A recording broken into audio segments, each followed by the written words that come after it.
દહેગામ તાલુકાની પ્રજા રામ ભરોસે જ્યારે દહેગામ અને રખિયાલ પોલીસને સરકારી પગારથી તાગડધીનના દહેગામ તાલુકાની પોલીસની લોકચર્ચાઓએ જોર પકડ્યું।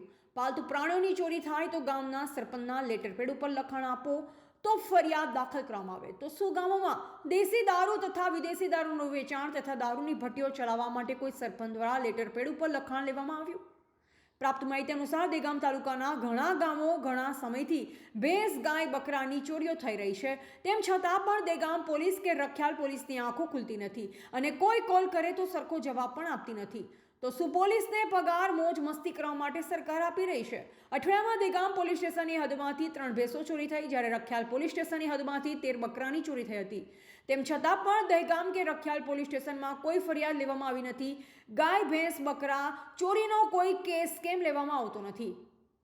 આ જાનવરોના માલિકો દ્વારા બૌદ્ધિક ભારત ન્યૂઝપેપરમાં રિપોર્ટર મહેશ રાવળ દહેગામ તાલુકાના રિપોર્ટરના તારીખ 18/3/2024માં મોબાઈલ નંબરની જાહેરાત કરવામાં આવી કે રાત્રિ સમય દરમિયાન દહેગામ તાલુકાના આજુબાજુમાં કોઈ પણ જગ્યાએ શંકાસ્પદ માણસ કે વાહનની હિલચાલ જણાય તો તુરંત આ મુજબના પોલીસ સ્ટેશનનો સંપર્ક કરવો, જેમાં Dahegam police station mobile number 6359624932, police sub inspector Shri SM Patel mobile number 9265833997, head constable Shri Babubhai Patel mobile number 9924058045, police constable Shri Vimalbhai Manubhai Patel mobile number 9106181167 mobile number આપવામાં આવ્યા તો ચોરી થયા પછી કોને કોલ કરવો તે કેમ જાહેર કરવામાં આવ્યું નહીં। હવે જોવું રહ્યું કે શું ઢોર ચોરીની ફરિયાદો લેવામાં આવશે કે પછી ઢોરના માલિકોને ગાંધીનગર SP સાહેબને અરજીઓ આપવામાં આવશે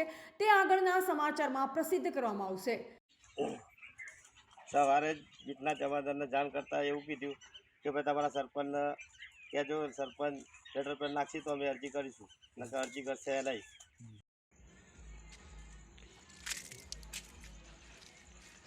આપનું નામ શું? વાઘેલા રમેશભાઈ કોદરભાઈ, રહેવાનું? રખિયાલ ઇન્દિરાનગર સ્ટેશન।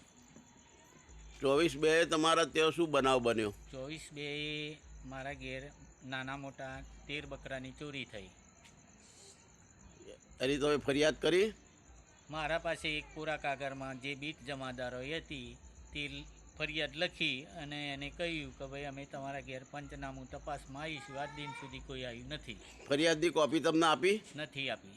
કોઈ તપાસમાં કોઈ નહીં, પંચનામું કરવા કશું જ કોઈ પણ આવ્યું નહીં, કોઈ કાર્યવાહી કરવામાં આવી જ નહીં? કંઈ નહીં। બરાબર, તો વિશેષ તમે ક્યાં જાણ કરવા માગો છો? હું સક્ષમ અધિકારી ગાંધીનગરની। બરાબર, બીજું કઈ રજૂઆત? અત્યારે હાલ અહીંયા ચોરનો અને બીજા માણસોનો તત્વોનો માથાભારેનો એમ તો ભય છે। બરાબર, બીજું કઈ વિશેષ કહેવું હોય તો કહો। આ ફરિયાદ પાછળ જે તે તપાસ થાય, તપાસ થઈ અને ન્યાયના હિતમાં જે કાર્યવાહી કરે। એટલે કોઈ પણ જાતની કાર્યવાહી ટૂંકમાં કરી જ નથી કરી આજ દિન સુધી। એ લોકોના મોબાઈલથી જાણ કરી, રૂબરૂપ જાણ કરી કે ભાઈ અમારી ફરિયાદ બાબતે તમે તપાસ કરો, અમારું પંચનામું કરો, અમારું નિવેદનો લો, આજુબાજુ તપાસ કરો, આજ દિન સુધી આવ્યા નથી। ફરિયાદ લીધી જ નથી ટૂંકમાં, એવું જ નહીં। કેટલો બકરો હતો? 13 બકરો। કિંમત કેટલી થાય અંદાજે તમારા હિસાબે? 1.5 થી 2.5 લાખ રૂપિયા। હા, 1.5-2 લાખની ચોરી થઈ તો એ ફરિયાદ લીધી નથી? ઓકે। એક જોટું એટલે આશરે કિંમત છે 25,000 રૂપિયા। પછી ત્યાંથી નજુપુરા પાવઠી ગામે બાજુમાં સામેલા ગામ, ત્યાંની આશરે કિંમત છે એક 15,000 એક 17,000, બરાબર।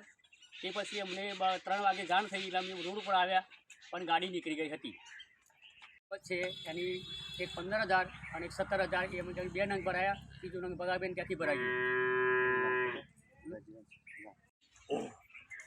સવારે જીતના જમાદારને જાણ કરતા એવું કીધું કે ભાઈ તમારા સરપંચને કહેજો, સરપંચ લેટર પેડ નાખશી તો અમે અરજી કરીશું, નકર અરજી કરશે નહીં।